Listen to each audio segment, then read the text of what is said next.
Hello friends, आप देख सकते हैं हम माइक्रोसॉफ्ट एक्सेल को स्टार्ट कर रखे हैं। माइक्रोसॉफ्ट एक्सेल की आज की इस क्लास में मैं आपको सिखाऊंगा हाउ टू हाइड और अनहाइड। क्या क्या हाइड कर सकते हो और अनहाइड कर सकते हो। देख सकते हो मैंने एक लिस्ट में यहाँ पे लिखा है रूलर, फार्मूला बार, ग्रिड लाइंस, हेडिंग। ठीक है, अगर इनको आप यहाँ पे हाइड भी करना चाहते हो और शो भी करना चाहते हो तो कैसे कर सकते हो। ठीक है, सबसे पहला ऑप्शन तो आज की वीडियो का यही है। ठीक है, कि आप रूलर को कैसे हाइड कर सकते हो, फार्मूला बार को कैसे हाइड कर सकते हो, या फिर छिप गया है तो उसे दिखा सकते हो। इन सभी को हमें यहाँ पे क्या करना है, देखना है कि कहाँ से वो हाइड हो जाते हैं और फिर उसे वापस हम लोग ला सकते हैं। अगर वो हाइड है तो उनको कैसे वापस लाया जा सकता है। इन चार ऑप्शंस को पढ़ते हैं, फिर इसके बाद अगला यहाँ पे टॉपिक पढ़ेंगे। ठीक है, तो देखो आप यहाँ पे सबसे पहले रूलर को हाइड करना आपको बताते हैं। तो ध्यान से अगर आप देखो तो इतनी सारी आपके पास टैब होती हैं, जैसे कि होम हो गया, इंसर्ट हो गया, पेज लेआउट हो गया, फार्मूला हो गया, डेटा, रिव्यू और व्यू। तो आपको व्यू वाले टैब पे क्लिक करना है और जब आप क्लिक करोगे ना तो आप देखोगे ये चार ऑप्शन रूलर, फार्मूला बार, ग्रिड लाइंस और हेडिंग्स, ये चारों ऑप्शन आपको यहाँ पे व्यू टैब के भीतर एक ही सेक्शन मिलता है, शो सेक्शन में। आप देखो ये जो सेक्शन है शो का सेक्शन है और इसमें सब चारों ऑप्शन आपको दिख रहे हैं। ओके, तो आप रूलर हाइड कर सकते हो, फार्मूला बार को, ग्रिड लाइंस को, हेडिंग्स को। मैं फार्मूला बार पे क्लिक करूंगा तो देखो फार्मूला बार पहले यही होता है। ये देखो ये फार्मूला बार, अगर क्लिक करूंगा तो फार्मूला बार यहाँ से हाइड हो जाएगा। देखो हाइड हो गया। दोबारा क्लिक करूंगा तो फार्मूला बार खुल जाएगा। ये देखो आप यहाँ पे आ गया फार्मूला बार। फिर से क्लिक करूंगा, हाइड हो गया। दोबारा क्लिक किया, वापस आ गया। ठीक है, तो ये है आपका फार्मूला बार। अगर आपको ग्रिड लाइंस को हाइड करना है, ग्रिड लाइंस इस लाइन को कहते हैं जो वर्टिकल हॉरिजॉन्टल लाइन आपकी जो इस पे लगी है, इनको ग्रिड लाइन कहा जाता है। अगर इनको हाइड करना चाहते हो आप यहाँ पे अभी, तो ग्रिड लाइंस पे क्लिक करते ही लाइन सारी क्या हो जाएंगी, हाइड हो जाएंगी। ठीक है, अब देखिएगा, ये देखिए क्लिक कर दिया। अब देखो आपको कहीं लाइन दिख रही है, भले बॉक्स आपका बन जा रहा है लेकिन लाइंस नहीं दिख रही हैं। इन्हीं लाइंस को ग्रिड लाइंस बोला जाता है। तो इस ग्रिड लाइंस ऑप्शन के द्वारा मैंने क्या किया, इस ग्रिड लाइन को यहाँ से हाइड कर दिया है। ठीक है, ओके, चालू कर रहा है तो जस्ट क्लिक कर दूंगा, ग्रिड लाइंस हो जाएंगे। देखो आप यहाँ पे आ गई ग्रिड लाइंस। ठीक है, ओके, इसी तरीके से नेक्स्ट ऑप्शन दिया है यहाँ पे हेडिंग्स। हेडिंग का मतलब क्या, यहाँ पे A column, B column, C column जो दिख रहा है ना, ये हेडिंग्स ही है। और यहाँ पे 1 2 3 जो दिख रहा है ये रो का हेडिंग्स है। तो कॉलम हेडिंग्स को भी आप यहाँ पे हाइड कर सकते हो, रो हेडिंग्स को भी हाइड कर सकते हो।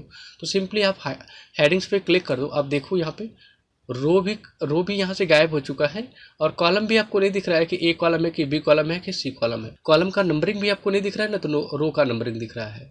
ठीक है, दिखाना है, क्लिक कर दो सिंपली इसके ऊपर। जैसे ही क्लिक करोगे आप देखो दिख गया आपको यहाँ पे। ठीक है, सो आपने देखा कि कैसे आप यहाँ से इन सभी चीज़ों को हाइड कर सकते हो, जैसे रूलर, फार्मूला बार, ग्रिड लाइंस और हेडिंग। आई होप ये क्लियर हो गया होगा। अगला ऑप्शन पढ़ते हैं जूम के बारे में। माइक्रोसॉफ्ट एक्सेल का जो अगला यहाँ पे ऑप्शन हम लोग पढ़ने वाले हैं आज की इस वीडियो में, उसका नाम क्या है, जूमिंग इन एक्सेल। जूमिंग के बारे में पूछा कि आप एक्सेल में अधिकतम जूमिंग कितना कर सकते हो यार। ठीक है, तो आप देखो पहले से जो जूमिंग होती है डिफ़ॉल्ट जूमिंग कहते हैं। जो पहले से जूमिंग होती है उसे क्या बोलते हैं, डिफ़ॉल्ट जूमिंग कहते हैं। और डिफ़ॉल्ट जूमिंग जो होती है ना एक्सेल में, वो 100% होती है। और जो 400 अब दिख रहा है, अधिकतम इसमें जूमिंग आप कर सकते हो, यानी कि मैक्स जूमिंग है ये। सबसे अधिक जूमिंग अगर आप बढ़ाना चाहो एक्सेल में तो कितनी जूमिंग कर सकते हो, 400%। और पहले से होता है 100%। और मिनिमम कितना हो जाएगा आपका यहाँ पे अभी 10%। ये क्या है, मिनिमम है, इससे कम भी नहीं कर सकते हो। ओके, तो यहाँ पे कम से कम 10% जूमिंग कर सकते हो, अधिकतम 400% कर सकते हो। और पहले से कितना होता है, 100% होता है। कहाँ से करोगे, जूम स्लाइडर से। अब ये जूम स्लाइडर कहाँ पे है, इसको देखो आप यहाँ पे। जूम स्लाइडर माइक्रोसॉफ्ट एक्सेल का ये पूरा का पूरा आपको पोर्शन दिख रहा है। सबसे नीचे आपको राइट हैंड में जाना है, यहाँ पे आपको जूम स्लाइडर ये मिल जाता है। देख सकते हो आपको यहाँ पे जूम स्लाइडर आपको यहाँ पे दिखाई दे रहा होगा, यही है जूम स्लाइडर। यहाँ से जूमिंग को घटाओ, देखो यहाँ पे 10% जूमिंग आपकी क्या हो गई है, कम हो चुकी है। ठीक है, ये 10% जूमिंग आपकी होगी। अधिकतम बढ़ाऊंगा यहाँ पे तो कितना परसेंटेज हो जाएगी जूमिंग यहाँ पे, 400%। ठीक है, 400% जूमिंग हो गई। देखिए यहाँ पे अधिकतम 400% दिखा रहा है। ठीक है, व्यू शॉर्टकट्स ऑप्शन और ये जूम स्लाइडर और ये जूमिंग ऑप्शन नहीं दिख रहा है तो क्लिक कर दो इसके ऊपर। आप देख सकते हो यहाँ पे अब भी दिखा भी रहा है कि जूमिंग कितना हुई है अभी। देखिए मैं बढ़ा रहा हूँ तो यहाँ पे जूमिंग आपकी बढ़ के जाएगी कितनी, 400%। घटाऊँगा यानी कि पहले से कर दूँगा तो कितना परसेंट होगा, 100% रहेगा आपका। ठीक है, पहले से। और मिनिमम यहाँ पे 10% हो जाएगी। तो ये देखिए इसकी जूमिंग है। तो बाय डिफ़ॉल्ट कर देता हूँ 100%। ठीक है, ये बाई डिफ़ॉल्ट आपका 100% यहाँ पे हो जाएगा। तो ये आपकी जूमिंग है। अगला ऑप्शन यहाँ पे पढ़ने वाले हम लोग यहाँ पे देखोगे तो शॉर्टकट की है एक, इसमें कंट्रोल प्लस लिखा है और कंट्रोल माइनस लिखा है। अच्छा, कंट्रोल प्लस और कंट्रोल माइनस का क्या मतलब है यहाँ पे? अगर कहीं भी मुझे एक रो चाहिए, जैसे सिंपली देखो ये रो है, पूरा का पूरा एक रो है, ये भी एक रो है, ये भी एक रो है। अगर इसके भीतर कोई खाली रो चाहिए, इन चारों रो के भीतर आपको खाली रो चाहिए, तो सिंपली आप रो को पहले सेलेक्ट कर लो। रो कैसे सेलेक्ट करते हैं? क्लिक कर दो ऐसे, तो पूरी की पूरी ये देखो रो सेलेक्ट हो चुकी है।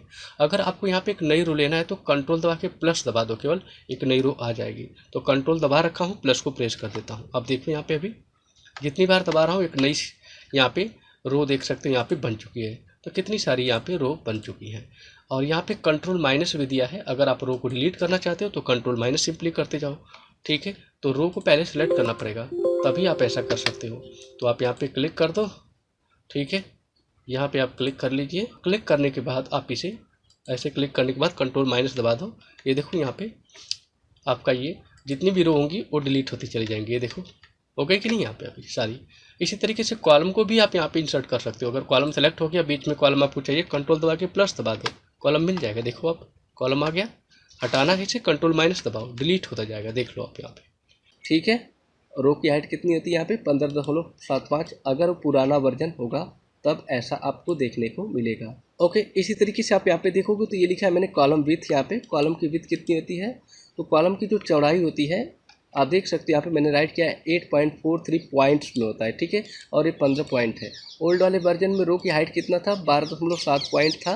और नए वाले एक्सेल में जो रो की हाइट है वो 15 पॉइंट है।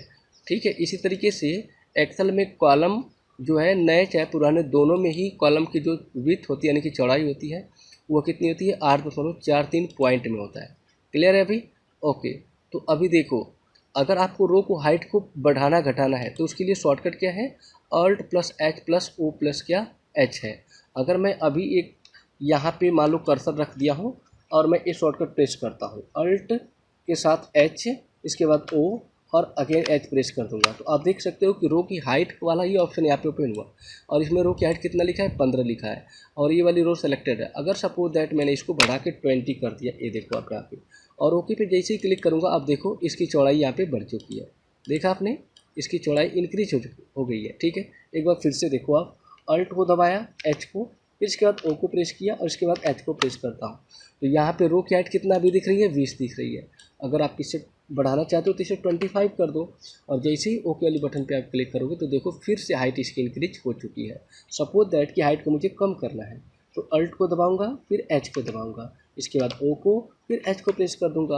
अब देखो 25 था, इसको बाय डिफ़ॉल्ट मुझे करना है 15, तो मैं यहाँ पे राइट कर दूंगा 15 और ओके पे क्लिक। ये बिल्कुल देख सकते हो यहाँ पे साइज में आ चुका है। ठीक है फिर, तो ये है आपकी रो की हाइट को बढ़ाने का शॉर्टकट। अगर रो कॉलम की चौड़ाई को आपको घटाना बढ़ाना है तो उसके लिए मैंने शॉर्टकट यहाँ पे राइट किया है। अब मान लो कि यही कॉलम है, देख सकते हो आप यहाँ पे, ये पूरा का पूरा कॉलम है। आपको अल्ट बटन को दबाना है इसके लिए, अल्ट बटन को दबाने के बाद एच को प्रेस करना है, इसके बाद ओ को, फिर डब्ल्यू को प्रेस कर देना है। जैसे ही आप इसे प्रेस करोगे ना, अब देखो यहाँ पे ये वाला बॉक्स, यहाँ पे डायलॉग बॉक्स खुल जाएगा और इसमें आप कॉलम की चौड़ाई को क्या करेंगे? डाल देंगे। तो कॉलम की चौड़ाई मान लीजिए कि मैंने यहाँ पे 15 कर दिया अभी, और जैसे ही ओके करूँगा देखना इस कॉलम की चौड़ाई ना बढ़ जाएगी। ये देखो आप यहाँ पे बढ़ गया कि नहीं कॉलम की चौड़ाई? ये देखो ये पतला है और ये चौड़ा हो चुका है। ठीक है, तो कैसे बढ़ाया था मैंने? अल्ट को दबाया था, एच बटन को प्रेस किया था, फिर इसके बाद ओ को दबाया था और इसके बाद डब्ल्यू बटन को यहाँ पे प्रेस किया था। तो आप देख सकते हैं यहाँ पे कॉलम की चौड़ाई 15 यहाँ पे दिख गई है, लेकिन 15 होती नहीं है, होती है 8.43 पॉइंट में। तो आप यहाँ पे 8.43 पॉइंट यहाँ पे डाल के ओके कर दो, पहले जैसा बिल्कुल हो जाएगा। ठीक है, तो ये था शॉर्टकट मेथड से आप इसको सही किए। अगर सपोज दैट मुझे दे दिया गया कि भाई देखो इस सीट है, इस सीट के कॉलम की चौड़ाई को इंक्रीज करना है। ठीक है, तो अभी जितना कॉलम मैं सेलेक्ट किया हूँ उतने की मैं यहाँ पे क्या कर सकता हूँ? चौड़ाई को बढ़ा सकता हूँ। चौड़ाई का मतलब विड्थ को। क्या बटन प्रेस करना था? अल्ट के साथ आपको एच प्रेस करना था, इसके बाद ओ, और विड्थ चाहिए तो डब्ल्यू प्रेस करना पड़ेगा। तो अभी देखो विड्थ के लिए यहाँ पे ऑप्शन खुल गया कि नहीं? यहाँ पे 8.43 आ रहा है। अब आप इसे 15 कर दो यहाँ से, तो देखो अभी बढ़ जाएगा सारा का सारा। देखिए बढ़ गया कि नहीं? कंट्रोल जेड करता हूँ और वापस हो जाता हूँ। अब ध्यान से देखो, अगर आप यहाँ पे सेलेक्ट करके अगर आप टैब के थ्रू करना चाहते हो तो टैब में आपको यहाँ पे होम टैब में ही जाना है और बिल्कुल लास्ट में चले जाना है आपको। ये देखो आपको मिलेगा यहाँ पे फॉर्मेट ऑप्शन, इस पर क्लिक करना है और यहीं पे मिल जाएगा कॉलम का आपको विथ। क्लिक कर दोगे तो देखो कि सेम ही ऑप्शन यहाँ पे खुल चुका है और यहाँ से आप क्या करोगे, एंट्री कर सकते हो जितना भी आपको डालना है। ओके कर दो तो चौड़ाई देख सकते हो काफ़ी यहाँ पे पड़ चुकी है। फिर से Ctrl Z कर देता हूँ, वापस हो जाएगा।